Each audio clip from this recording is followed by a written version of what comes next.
একটা দল ঘুমের মধ্যে নির্বাচন, খাওয়ার মধ্যে নির্বাচন, ইভেন বাথরুমে গিয়ে নির্বাচন বলে। আওয়ামী লীগ যেরকম ভোট ছাড়া মনে করেছিল তারাই ক্ষমতায়, আমাদের দেশের কেউ কেউ মনে করে আমরা বড় দল, ভোট ছাড়া আমাদেরকেই দিয়ে দেন।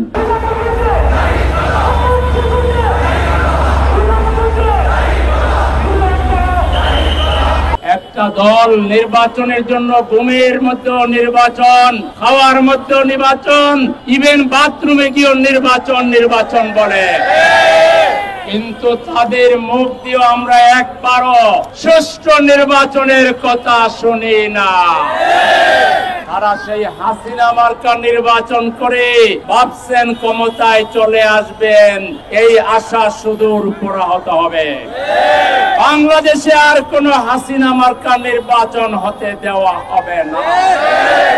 আওয়ামী লীগ যেরকম ভোট ছাড়া মনে করেছিল তারাই ক্ষমতায়, আমাদের দেশের কেউ কেউ মনে করে আমরা বড় দল, ভোট ছাড়া আমাদেরকেই দিয়ে দেন।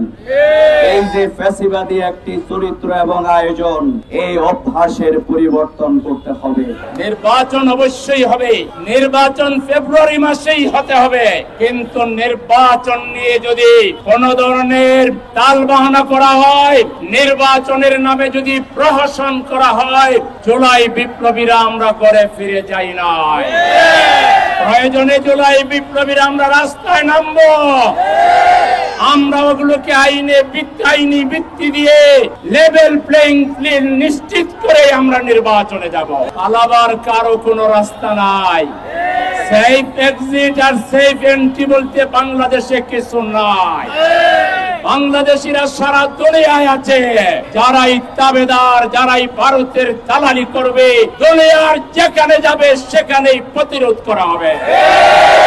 টিআইবি রিপোর্ট করেছে যে একটি দল যারা নিজেদেরকে ভোট ছাড়াই ক্ষমতায় অধিষ্ঠিত মনে করে, তারাই কিন্তু 92% অপরাধের সাথে সম্পৃক্ত।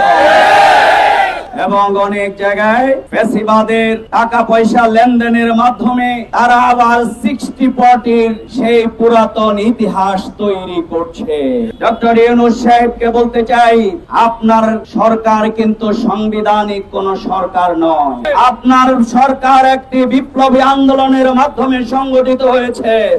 সুতরাং তাকে যদি আইনি ভিত্তি দিয়ে আপনার সরকারের নাম যদি আপনি রাখতে ব্যর্থ হন, তাহলে আপনাদেরকে এদেশের মানুষ ক্ষমা করবে না। সবার আগে কিন্তু বিচার শুরু হবে এই সরকারে যারা আছেন তাদের। কিন্তু আপনারা আজ কার ইশারায় শুধুমাত্র একটি ঘোষণাপত্র পড়ে আপনারা বলছেন আগামী সরকার সেটি করবে।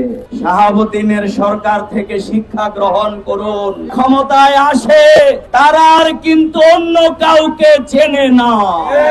সুতরাং এই সরকারকে অবশ্যই জুলাই সনদের ভিত্তি, আইনি ভিত্তি দেওয়ার মাধ্যমে অবাধ, সুষ্ঠু, নিরপেক্ষ নির্বাচনের পরিবেশ তৈরি করতে হবে।